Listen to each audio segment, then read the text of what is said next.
If you like the sweet science, get ready to talk boxing on the Gloved Fist podcast with top boxing writers Frank Lotierzo and Jack Hirsch. Frank, a former amateur boxer out of Philadelphia, writes for NY Fights and can be seen on the Boxing Channel. Jack, an amateur boxer who competed in the New York Golden Gloves, was a 6-term president of the Boxing Writers Association. And now, here's Frank Lotierzo and Jack Hirsch.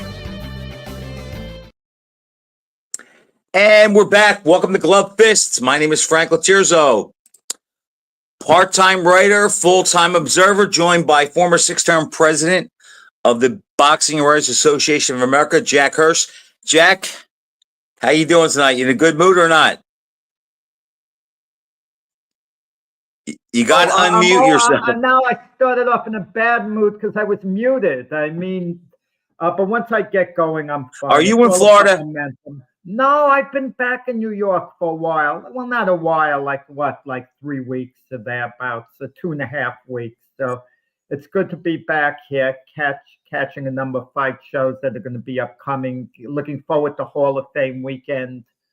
And, speaking of Hall of Fame weekend, what a segue, Frank, because the big name getting inducted in Canastota this year is Manny Pacquiao. He's getting inducted into the Hall of Fame, meaning you have to be retired for 5 years to be eligible to be in the Hall of Fame. Yet he's making a comeback. And this has happened. Quiz for you, Frank. You probably haven't given it any thoughts, but you'll probably Google it, Frank. You've been known to bend Jack, I want to make sure. I'm Googling his name to make sure. Has it been exactly 5 years since he fought? Well, 5 years since the voting, yeah. Well, we voted, I voted him, and he will be there in June. Supposedly, that would be the ultimate insult if he didn't show up the beginning of June because he has to fight with Mario Barrio 6 weeks later. But I'm sure he has too much respect for boxing history, I feel, not to be there. But I could tell you a little story with Manny Pacquiao very quickly that went on behind the scenes. When I was the president of the Boxing Writers Association of America, he was scheduled to be honored with the Fight of the Year award, and everyone was excited. Pacquiao's coming in from the Philippines. He was iconic at the time when he, first won it. I get a call 2 nights before from a reporter in the Philippines. Pacquiao's not going to be there. He says he's definitely not going to be there. I call up Bob Arum. Arum had no idea about that news. Arum goes, what? Arum called him up and he reeled him back in. But the reason Arum wanted him to be there is because Arum needed Pacquiao to promote an upcoming fight, I think, against Miguel Cotto for the press conferences. Arum wasn't doing it for the BWAA, but that's what he was saying he was doing it for. But that's okay. Bob got the job done one way or the other. Yeah, let me give you a little quiz, Frank. This has happened 2 other times, maybe 3, but 2 other times I can remember where fighters got inducted into the Hall of Fame. And then after the announcement was made, and you can't retract the announcement once they announce you're going to be in, and then the fighters announced they were making a comeback, and they made a comeback. Who were those 2 fighters, if you had to guess?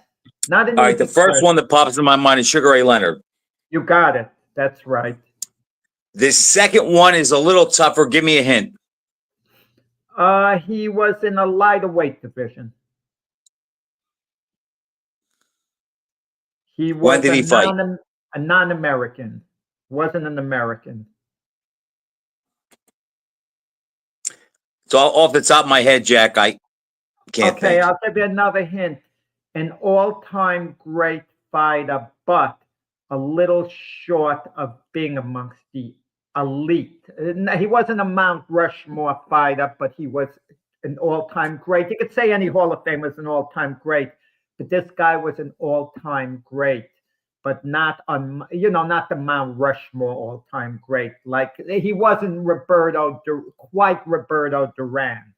Now, close to Duran's level. That's a hint. Close. Give me the exact weight class.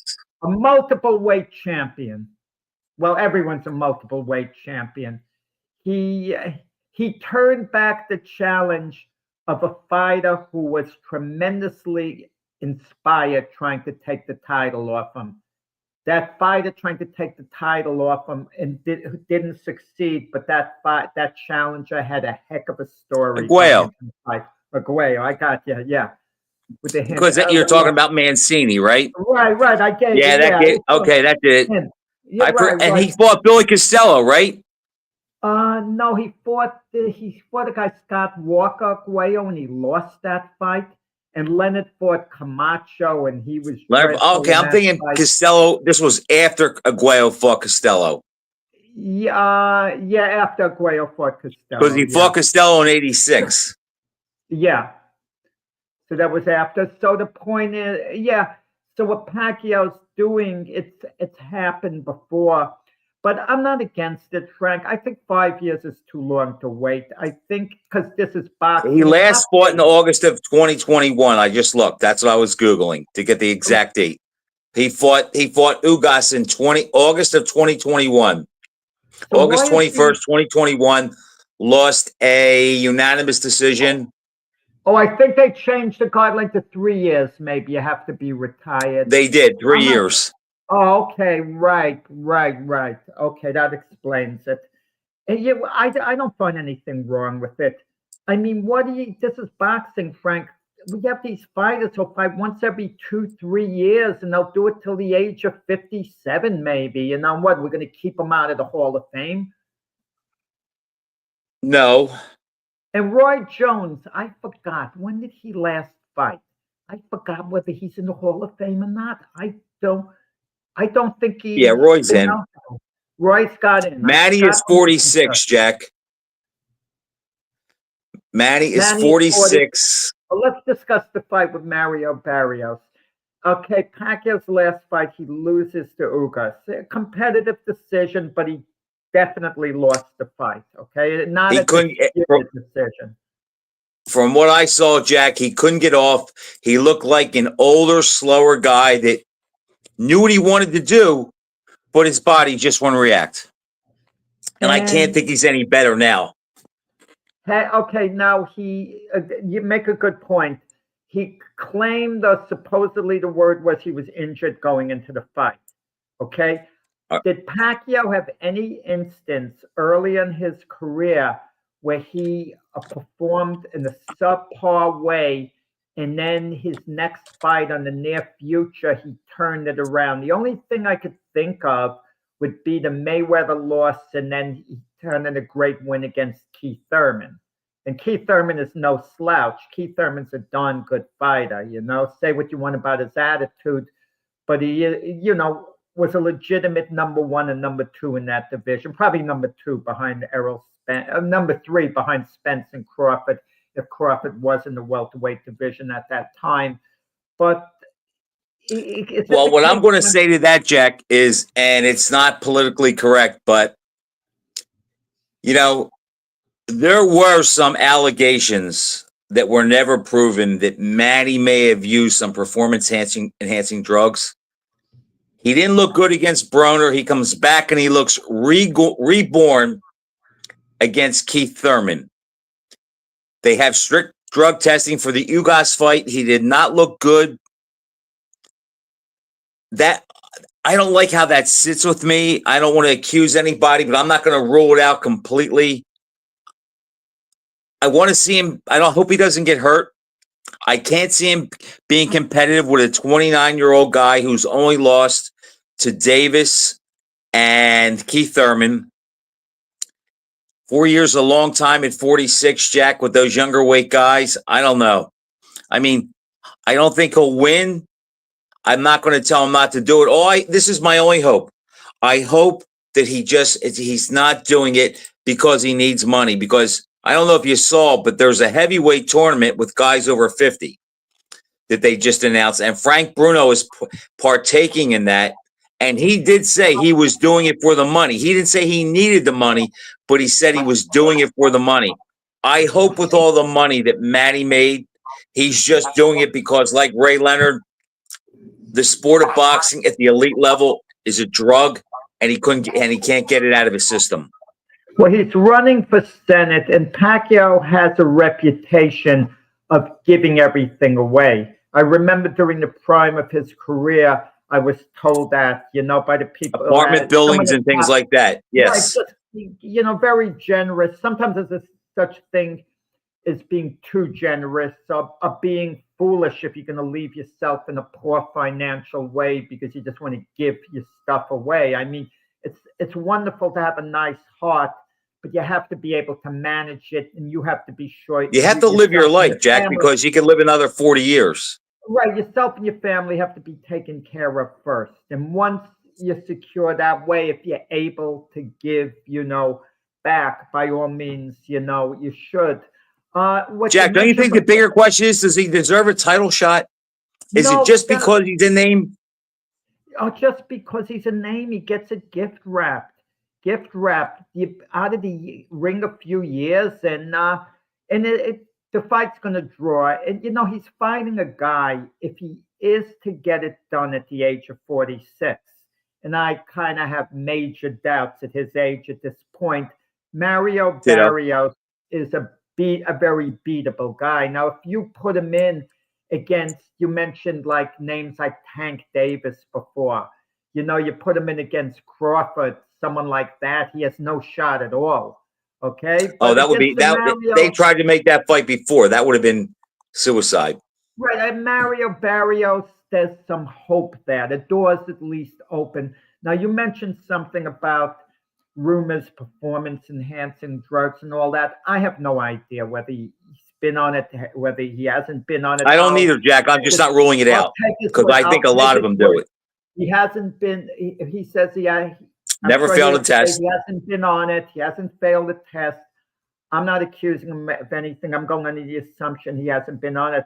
But I remember I was talking to someone, strangely enough, who interviewed me years ago. I mean, I haven't had a lot of interviews, me being interviewed, but he was interviewing me, and we were talking about Pacquiao, and I was talking about one of Pacquiao's opponents, and I said, that fight against Pacquiao, I'm disregarding because that opponent, was on, I'm certain was on, steroids. So when I was talking off the record, and the guy told me, he said, get out of here immediately, the interviewer, because he was from the Wild Card Gym. He says, everyone at the Wild Card Gym knows Manny is on it. And I go like, what? It kind of jolted me. But Pacquiao's never failed. Well, I know the fight you're talking about, and I think they were both on it. Yeah, well, Pacquiao's never failed a test. So, Neither is Holyfield. But I'm going to tell you, that's why boxing is a gutter sport. Roger Clemens has never failed a test, yet he can't get in the Hall of Fame. But boxers who would have officially failed multiple tests, we welcome right in to the boxing Hall of Jack, Fame. though, It's a but when gutter sport, Frank. We're talking about a gutter sport. Jack, all the combat sports I'm suspicious of regarding performance enhancing drugs. But you talk about somebody like Clemens. The thing is, if you look at guys of that era, like I saw a picture the other day of Barry Bonds next to Ken Griffey. Okay, this was a picture about a year or two ago. And do you remember when Barry Bonds came up, Jack? He was built like Marvin Hagler, and by the end of his career, he was built like the old George Foreman. Now he's skinny again. How'd that happen? That just makes you think a little bit. Yeah. But I'm not sure. I don't put it past. I don't put it past any of them. But I'll tell you what, Barrios. Think about this, Jack. Barrios basically retired Ugas, who we thought retired Pacquiao. Now he's going to fight Pacquiao, and there's a chance he could be the guy to retire both of them. I've never been impressed with Barrios. He's not an elite fighter. And what's going to happen if Barrios wins this fight against Pacquiao, which he probably will? It's not a certainty because it's Barrios. The door's at least open where I'm willing to give Pacquiao an outside chance of actually winning the fight because it's Mario Barrios, okay? Right. We see the same.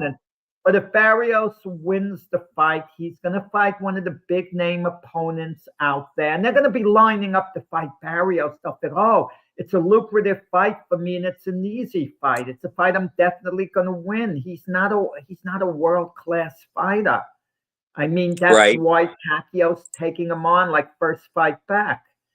And I mean, yeah, I mean, how many other options did Pacquiao have? I mean, they would have lined up the fight. There was talk, actually, believe it or not, of a catch weight Pacquiao and Lomachenko. Well, Lomachenko's been out of the ring. He's had some injuries, but I still think he's too young and too energetic for Pacquiao. Probably, yeah. And but it's like everyone jockeys for position to get a meaningful fight, and it's hard. Some fighters like an Andre Ward, a Terence Crawford, they have nerves of steel. They're willing to wait it out and take years off their career until things fall into place. You know, it kind of worked for Crawford. The Errol Spence fight, it kind of finally fell into place. I think there was a big demand in boxing that fight be made. And now Crawford has a situation where he's able to get the Canelo fight, because I read he's getting $50 million, Jack. 50 million. What's Canelo getting? Have you heard? I think I read 180. I mean, to have Canelo take a risk for 180, he's willing to take the risk. Jack, he made 80 against Skull. That's what in his last fight. He made 80, and Ryan Garcia made 20 million. That is in. The money's insane. But certain fighters who are the marquee attractions, you know, can do. And I think Canelo signed like a 3-fight deal or more. He might even have the skull match Crawford, maybe Chris Eubank Jr. After that. I'm not sure exactly whether there's a rematch clause, Crawford and Canelo. No one's talking about it. Well, Jack, if he wins the fight, he can name his opponent. We know that. If Crawford wins, that's where the monkey wrench comes, because would they fight again? Would Crawford fight him again? That's part of the intrigue of the fight, because there's so much riding on it. Well, Crawford, I feel, is going to beat Canelo. And I remember what you said last week. Normally, I need to wait. It's so hard to pick a fight. It's not as hard for me to pick this fight. Do I think it's going to be close and competitive? Probably harder in decision. That would be my guess. It might even be a controversial decision. I don't think Crawford's going to beat Canelo up and, put a beating on him the way he did to Errol Spence. The odds are coming down. The odds have come down.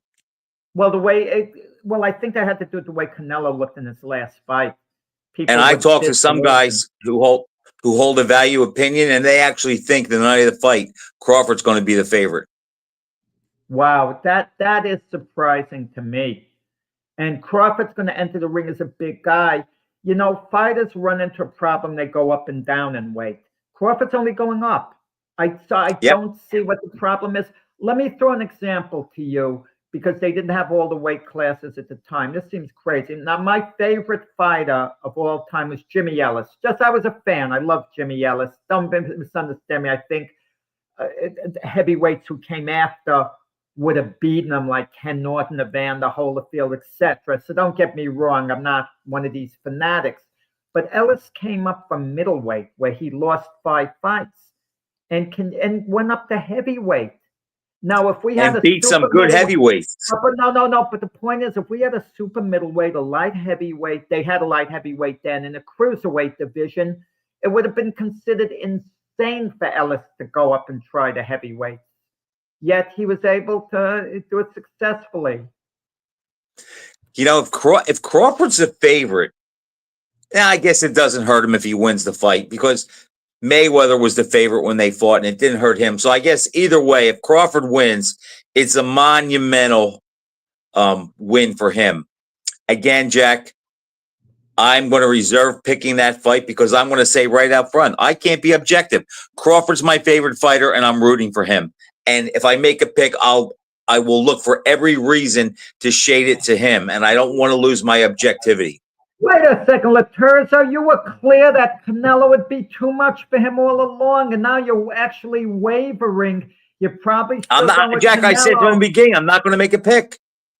What do you mean you're not going to make a pick? You're I'm counting not going to out? make a pick for the fight. I'm saying What up is front, this? I You can't have be to, objective. you have to feel one guy is going to beat the other guy. I mean, so in other words, you don't want to pick Canelo because if Crawford wins, if you meet up with Crawford, you can't tell him you've had faith in him all along. No, Jack, because I am superstitious. I'm afraid if I pick Canelo and I want him to win, that will ensure he loses. I'm sorry, if I pick Crawford, that will ensure he loses. Where if I pick Canelo, I'm doing it to jinx him. And I don't want to get into that kind of a pick. I may came up with a way, Jack, where I'll tell you what I'll do. Before the fight, I'll write down in an envelope somewhere who I picked, and after the fight, we'll open the envelope. What are you imitating Muhammad Ali before the first Frazier fight? It didn't work for Ali. No, he opened the envelope before the fight. He said, "This is what's going to happen to Joe Frazier." You probably have multiple envelopes there, and I'll know which one to snatch out. Come on. I never thought of that. Thanks for that idea. I didn't think of that.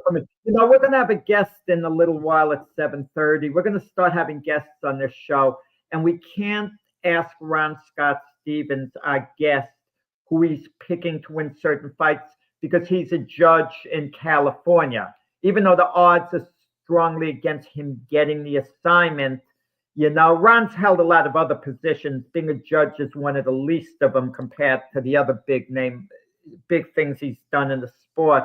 And he also is a playwright. He's going to mention, briefly the work that he's working on.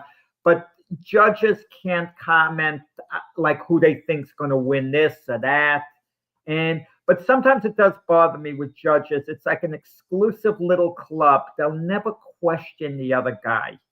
They won't say, well, I disagreed. I'll try to defend one another and so on. But summing up with Pacquiao and Barrios, age 46, coming off a 4-year layoff. And, I just would be very surprised if Pacquiao won, this fight. And if he does win, it would be by a close decision. And he's a guy, Jack, that depends on instincts and timing. And what do you think happens when you sit on the shelf? You lose instincts and timing and speed.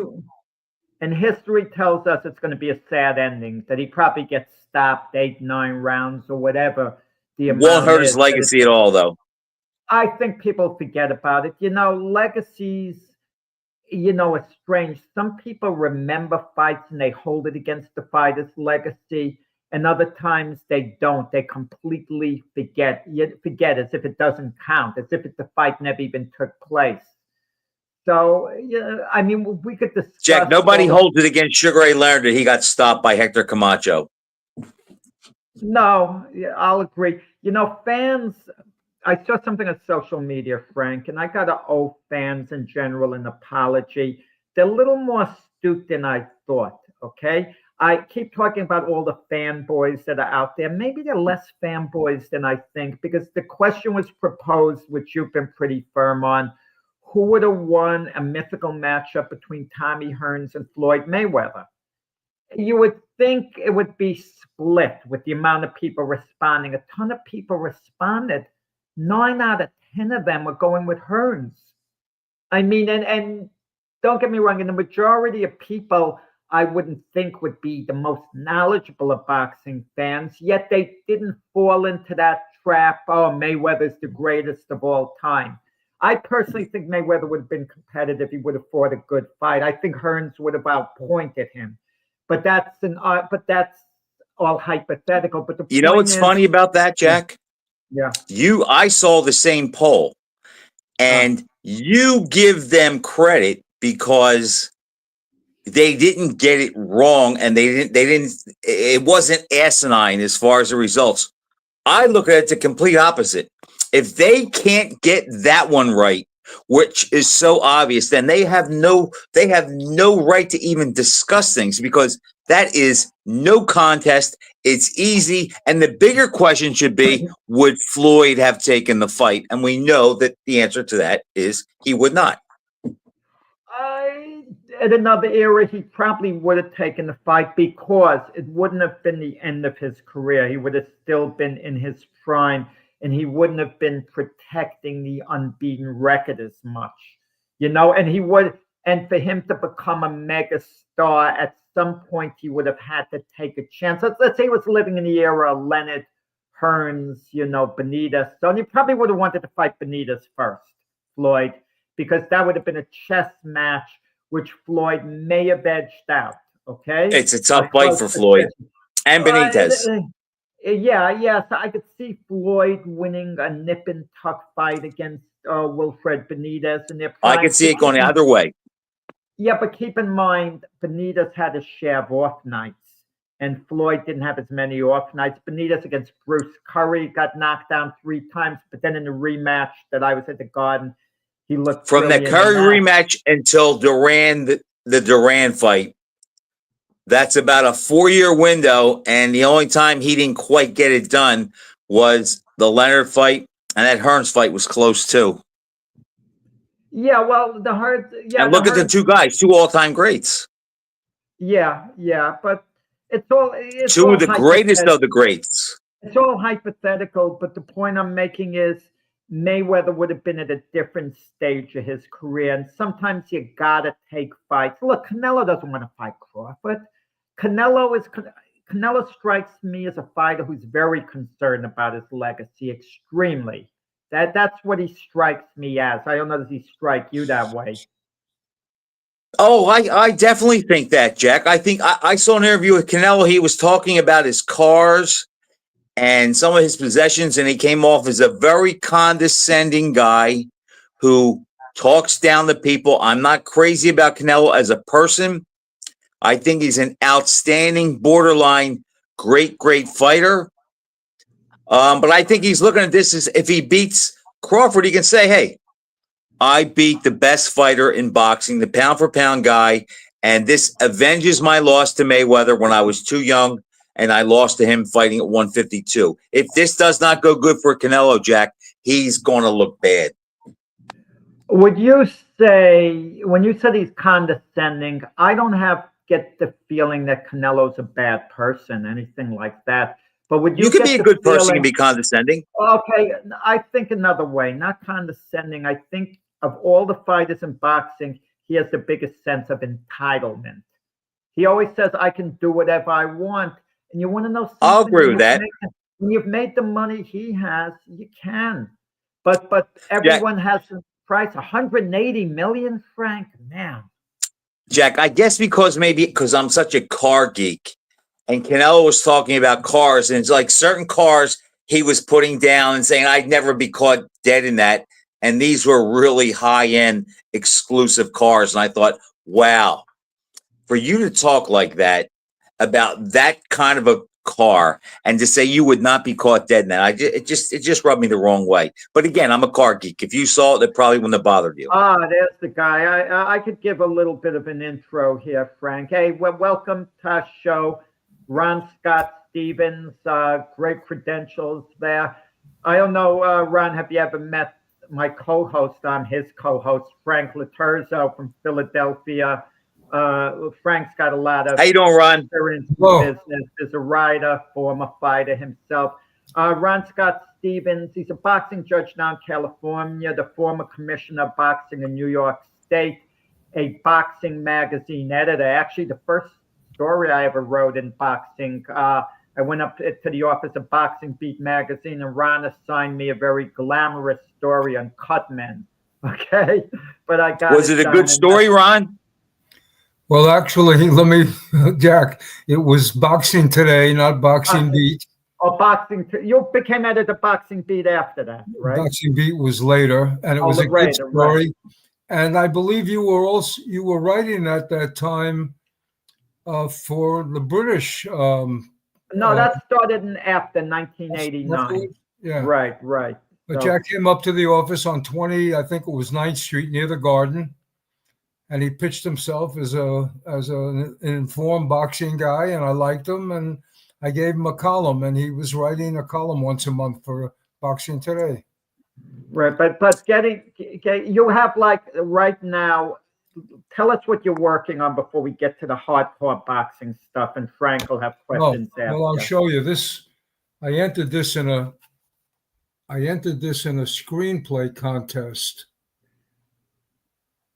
You see it? Red, green, and yellow.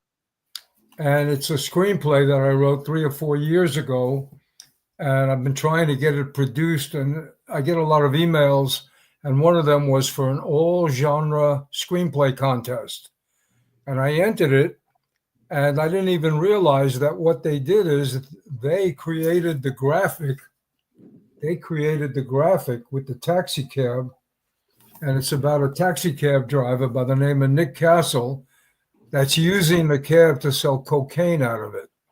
And it goes from there. But the point is that the screenplay contest, it's based on sales. Whoever has the most sales by the end of June will be introduced to producers and agents who might be able to make the screenplay happen. So that's what I'm pushing right now. But I've written, I'm working on my 5th screenplay. I was writing plays all these years, and I started with 3 of Us Left, and I wrote a boxing screenplay called Lippy. It was about a boxing manager that managed Hurricane Jackson back in the 50s, who, of course, fought Floyd Patterson at the Polo Grounds.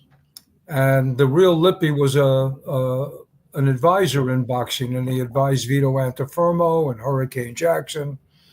And he told me in real life that it was his belief that Hurricane Jackson was rubbed with a liquid that clogged up his pores, and that when he went to fight Floyd Patterson in the Polo Grounds, he had no energy.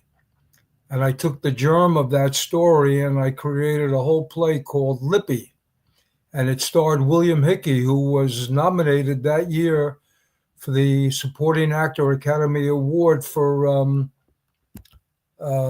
Prizzi's Honor. He played the Godfather in Prizzi's Honor, and he was nominated. And he did my play in Manhattan, right off of Broadway at the Kuwait Theater. So I did that, and Red, Green, and Yellow, the one I just showed you, originally was a play, but I realized it would be better as a screenplay. So 10, 15 years later, I turned it into a screenplay. I had a guy that when I was promoting boxing in my neighborhood at Gleason's Arena, Gleason's Gym was in downtown Brooklyn. Yeah, we want to talk about that in a little while, all the things you've been doing in boxing. I just to say that in boxing, the guy who used to sing the national anthem at all my boxing shows was a guy by the name of Vernon Cherry. He was a fireman, and he passed away in 9/11. He responded to 9/11 from the engine company, ladder company in Brooklyn, Engine 205, ladder 118. And I wrote a play called Cherry's Patch, basically celebrating his life. So, hey, can everyone go to Amazon and get, the book you have? They can get Red, Green, and Yellow on Amazon Books. Red, Green, and Yellow is the title. Yeah. Okay. So, yeah, I've been writing plays and now screenplays for a long time. Right. And Ron, you're a boxing judge in California right now. Yes, I am. And okay. I've been licensed since October of 2018. I've done about 450 fights so far. Not all of them go to the scorecard. About maybe 250 have gone to the scorecard. And my numbers are good. I'm probably 95% in the majority, which means 9.5 out of 10 times I'm in the majority, which is a good score. When I was chairman running the Boxing Commission in New York, if I had somebody that was 90% and above, I considered it pretty good. So Frank, come in anytime you want. You could cut in. I have one question. Yeah. You would seem to be the man who could give a cogent answer. What would you say to the people when there is an outlandish score and it goes in favor of what they consider the money fighter or the house fighter. And then people like myself come away saying it's one of two things: incompetence or corruption. And before you answer that, my take is, if everybody's competent and on the up and up and they watch the same 12 rounds, I can't see, I don't want to hear I was sitting here or he was sitting there, how there could be such a variance. Well, let me say this. I have not experienced any corruption here in California. I think that the judges are all honest. In New York, I felt 99% that way. When I wasn't the commissioner, when I was a promoter, I had a feeling that one or two of the fights that I was promoting, that they weren't kosher, but I couldn't prove it. That said, 99.9% of the fights that I've been involved in, either as a matchmaker, as a promoter, a writer, an editor, a ring announcer, a publicist, I don't. So if it's not corruption, then it's, you mentioned incompetence. For example, the other night, the ESPN show that came out of San Diego at the Pechanga Arena, if you look at the scores, they were great. I didn't work that show, but they were great. And I'm not defending bad scores, but for the most part, I'd say 95%, if not a little higher, most of the scores are pretty good. Now, I was speaking to Steve Farhood the other day, who, of course, is an analyst for Showtime, was a boxing guy, edited a lot of magazines, KO, The Ring, longtime Showtime boxing analyst, and then he became the judge for Showtime. And I said to him the other day, Steve, do you experience it different on TV than you do in person? And he said, of course I do. And I said, so which one do you get a fair reading from? And he said, you know, you get some things in person you don't get on the screen, and you get some things on the screen that you don't get in person. The one thing that you do get in person is you hear the sound of the punches. You hear the boxers react. My final thought on this is, and we can discuss it further if you like, but some rounds are so close. They're so close that if you have one judge or two out of the three judges thinking that A, as opposed to B, edged out the round, and the other guy, for whatever reason, the third judge, thinks that B edged out the round, you'll have two guys saying 98-92 for red and one guy saying 98-92 for blue, and you think that they're crazy, but they're not so crazy. They're so close. And another thing that adds to that is commissions don't want you to score even rounds anymore. In the old days, and not that long ago, you could have 10-10 rounds. And you know, Jack, and that oftentimes you had the judges score 2, 3, 4 rounds even. They don't even want you to score one round even. So you have to make a decision. Me personally, I'm keeping track of that round in my head as we move through the round. And as soon as it's over, I'm entering my score. The last thing I'll say is it's one thing to watch a fight and not be responsible for entering a score. But if you're the guy who has to commit pen to paper and enter a score, it's a whole different story. So I just think that for the most part, the referees and the judges do a pretty good job. I think you did a great job explaining that. Thank you. I happen to believe that there are some rounds where neither guy did enough to merit the round. And a guy that throws 2 jabs at the end of the round that missed by 6 inches, in some cases, we know that wins him the round. I don't like that. I think there should be a little latitude with even rounds. But I guess I'm talking about like maybe some of the crazy fights. But, you know, like you said, the best explanation is some of the rounds are so close And if I like one guy's style over the other and I go towards him, you could have a lopsided score. Yeah. Today it's pretty common, and I spoke to Steve Weisfeld a year ago about this. That's And Frank's favorite judge. Excuse me, Jack, say that again. Steve Weisfeld's Frank's favorite judge. He's a good judge. He is a good judge. No, he is a very good judge. He was a very good judge. For me, and in my opinion, yeah. And I said to Stephen, when I was chairman, I made all the assignments for 6 years. I assigned every ref, every judge, every timekeeper, every doctor. Well, that's the thing. When you were commissioner of boxing in New York, I'm going to want to talk soon about one of the controversial decisions you made as commissioner. But when you were assigning referees and judges, was it a rotating basis, or did you just go with your A team? Because certain commissioners might have an A team. I know Randy Gordon told me when he was commissioner, he had an A team. He sectioned it off, and those are the guys he wanted to use. How did you make those assignments? What went into it? Let me say this. There's a lot of big money to be made officiating, especially in world title fights.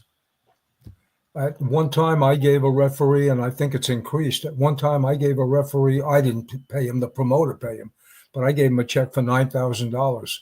And I think that today they're earning significantly more in certain jurisdictions, right? And I gave judges $6,000 checks for one fight, even if it ended in the first round. Plus, in addition to the money that you can make, and look, most of us don't do this for the money. Most of the people that I've met, they love boxing like I do. I love sports, not just boxing. I love sports. I watch football. I watch hockey. I assume what do you think of, well, Frank's a Miami Dolphin fan, so he doesn't have much hope during the year. I don't have much as a Jet fan either. You're a New Yorker originally. We got to point it out to the audience, in California now, but your heart, I'm sure, is in New York. Getting back, Jack, to the thing about how did I appoint officials. So there's money to be made. Plus, there's recognition. If you don't work significant fights in the jurisdiction that you live in where you're licensed, you're probably not going to get licensed in other jurisdictions, including, for example, Nevada or Florida or Texas or Michigan. So the idea that the home state where you live and they're giving you significant fights helps you get a license elsewhere and perhaps work elsewhere. Now, the commission's job isn't to make your career, but the commission shouldn't hinder your career. Most judges, I find, the scores are not that disparate from the people who are considered the best judges or the best referees and the ones who are considered sort of like the rank and file of judges and referees. Larry Hazard told me not that long ago that what he thinks is the better judges in the big fights, they don't succumb to the pressure. And that's what distinguishes a really good judge. You have a club show, you have 4s and 6s and maybe an 8, maybe a 10, but it's different than when the lights are on or when it's a television bout or a pay-per-view event and millions of people are watching. I don't deny that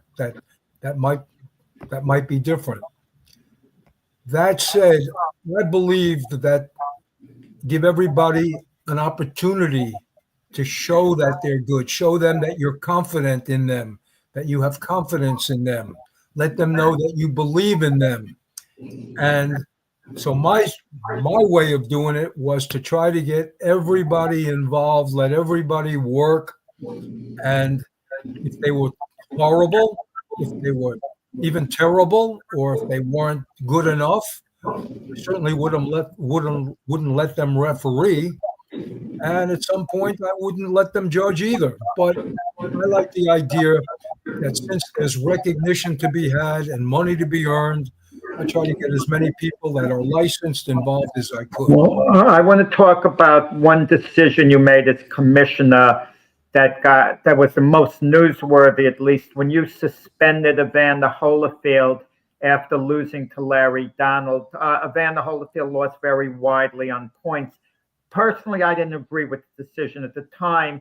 but it was a very popular decision you made because people at that point felt Holyfield was way past it. He was a shot fighter. He proved after that he did have something left, but it did get favorable reviews. And Frank, I don't know what your feeling was at the time when Holyfield got suspended after losing to Larry Donald. And in fairness to Ron, Holyfield looked terrible in that fight. He couldn't get off at all. If Donald didn't win every round, he won 9 of the 10 rounds, clearly. He won 11 out of 12 on 2 12, cards, was it 12 10 out round? of 12 on the other Okay. card. You got to remember. Okay.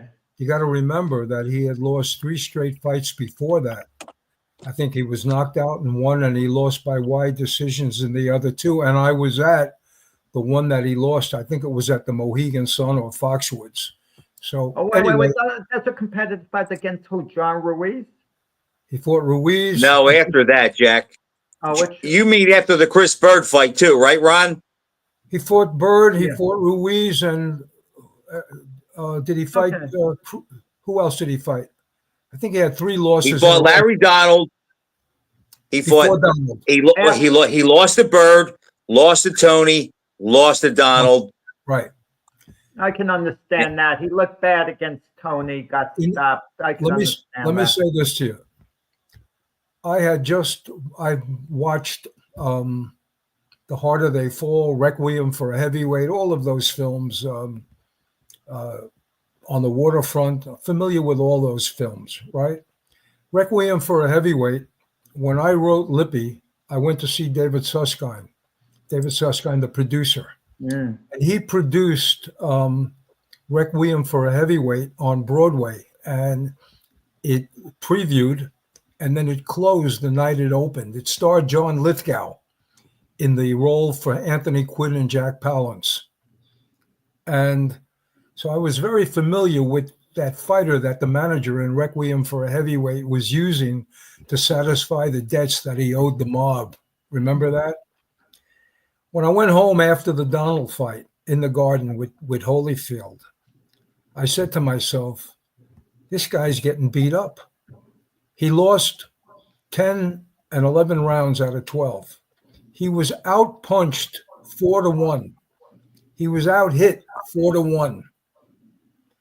I called the other 2 commissioners and the head doctor that night or in the morning, I don't recall which. And I told them that I thought I wanted to suspend Evander. I wanted them to go along with it so that it was a commission decision. They all agreed. And you have to notify, at that time, it was Fight Facts, not BoxRec. You had to notify them within 3 days of the fight. That was the law. You had to notify. I notified them, complied with the law. And of course, he was upset. His manager was upset. And the bottom line in that particular fight was that he went into that fight with an injured shoulder. And he'd been fighting with an injured shoulder, which he didn't disclose to anyone. And our doctors at the pre-fight physicals, he did all his medicals, but of course they get a physical exam at the weigh-in, and he didn't disclose that he had a hurt shoulder. So after I suspended him, he told me, he said, I had a bad shoulder. I said, so not only did you lie to the doctors and not disclose your injury, but you defrauded the public. People spent a lot of money to come to see you fight, and you weren't 100%. You defrauded everybody. You want me to feel sorry? I don't, but I will do this. I will arrange with the chief medical officer, who was Dr. Barry Jordan at the time, to give you a battery of tests, and if you pass them, we will reinstate you. He took almost a year to take those tests. He could have taken them right away. He spent a year. We gave him thousands of dollars, the state of New York spent, to allow him to take those tests. It cost him nothing. He had to travel to North Carolina to take 2 of those tests. The other 5 he took, I think, where he lived in Georgia at the time. He passed the test. A couple were marginal, but if it were anybody else, we would have restored his license. So I think it was a year or a year and a half later that I took him off the indefinite medical suspension.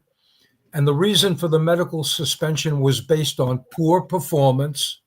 Poor performance is not often used, but it's been used on a few occasions. Annabelle Miramontes, who was the head of Fight Facts at the time, told me that it wasn't the first time a fighter had been suspended for poor performance.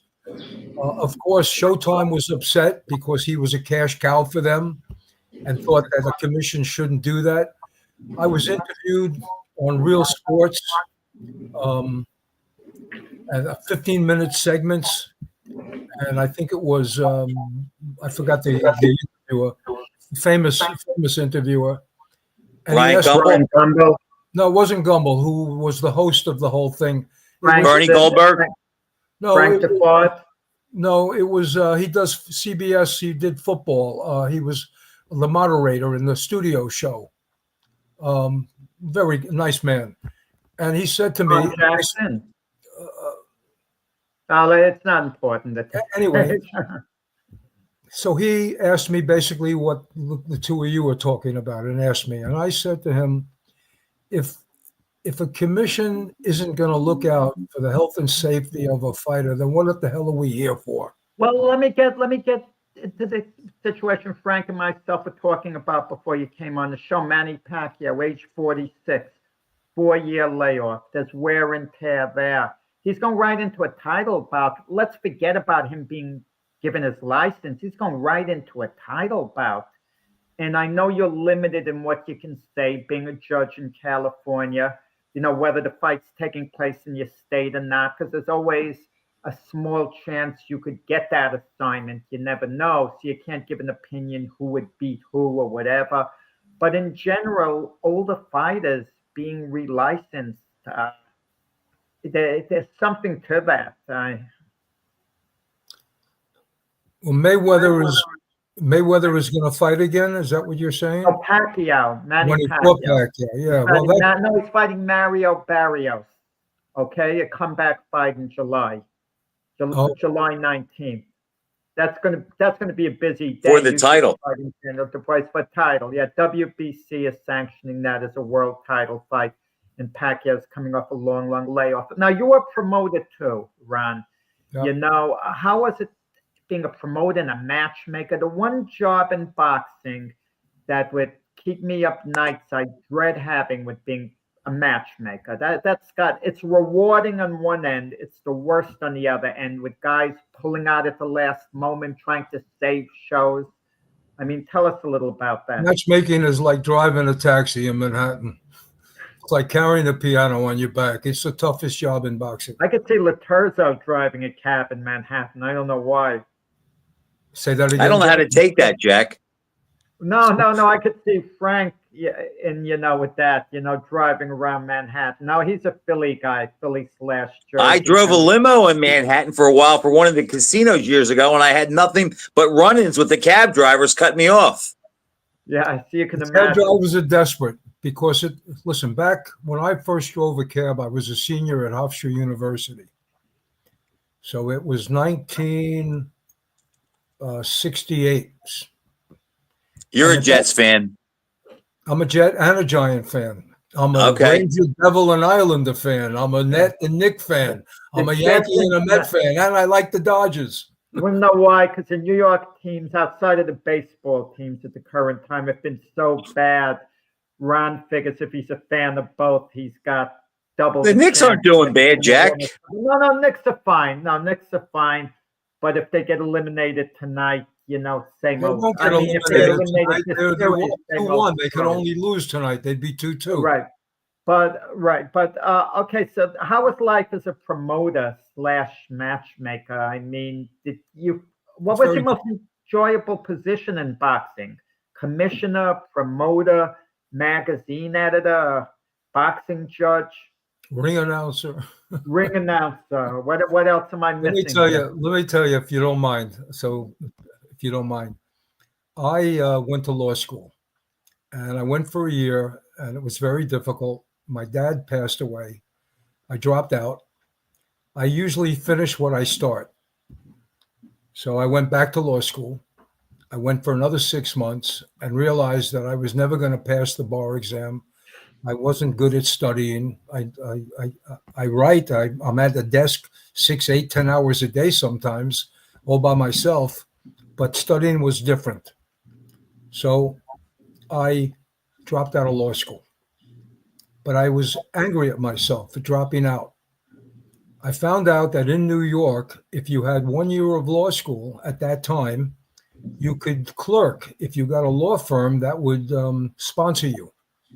So I was living up in Woodstock, New York, and Kingston, which was about 12 miles away.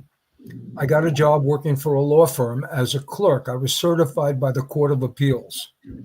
In New York, you probably know this, the Court of Appeals is the highest court in New York. The Supreme Court is a trial court.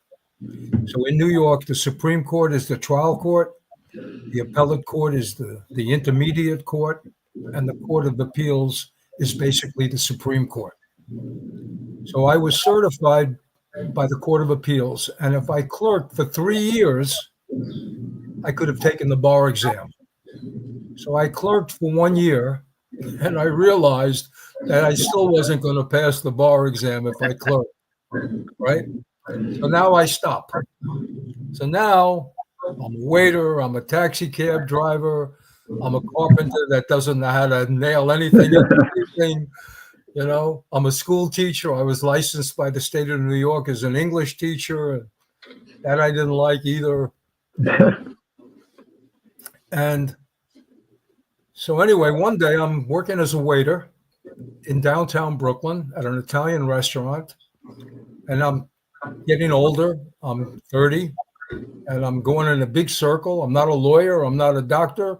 I'm not even an Indian chief, right?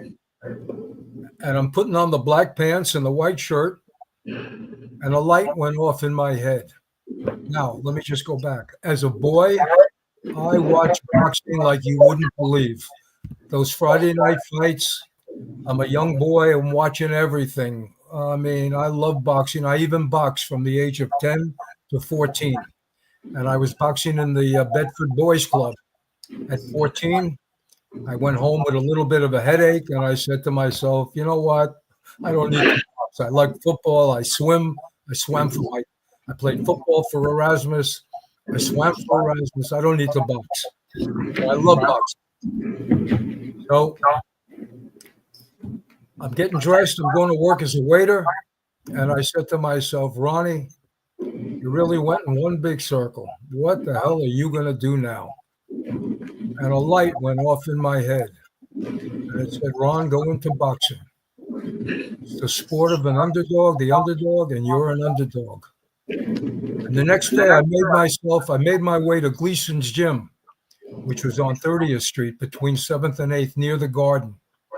Now, I had been an announcer in Woodstock, New York, in Kingston and Port Ewan, working for the radio station, WDST. I worked for the cable television station. Hey, Ron, we have about a minute and a half left. So, yeah. Make a long story short, yeah. I had been an announcer for cable television, for radio. I've been writing newspapers for the Woodstock Times. I wrote a sports column. I found myself going to Gleason's Gym. I held myself out as an announcer, and I got a job as a ring announcer. And from there, a guy came over to me in the gym one day and said, Ron, I'd like you to make a show for me. I said, I'm not a matchmaker. He said, yes, you are. I started to make fights. I made fights for 5-6 years for different promoters. When Gleason's opened an arena a block from their gym, I became a promoter, Powerhouse Enterprises. Ron, we got to wrap up just very quickly in 30 seconds. Tell us about your book in 30 seconds. Okay. One last. Red, Green, and Yellow is the first of 3. It's a first book it's a screenplay. And what follows it is In the Heart of Brooklyn and The Monkey Queen. It's about a cab driver that's selling cocaine out of the cab. I don't want to tell you the whole story. It's a really good story. There's a sequel called In the Heart of Brooklyn, and the sequel to The Heart of Brooklyn is called The Monkey Queen. I'm hoping that somebody wants to produce it. It's exciting. So, it's on Amazon. Well, you out there, you see it on the screen, to get it on Amazon, you could Google Ron's name with whatever, Ron Scott Stevens. Appreciate you coming on. Great boxing, man. You've done it all in boxing. So Thank you, Jack. Thank you. It's a pleasure to have you on this Thanks for show coming tonight. on, Ron. Good job. Frank, thank you very much, guys. Okay. Good Thank night. you. Thank you so much. Bye.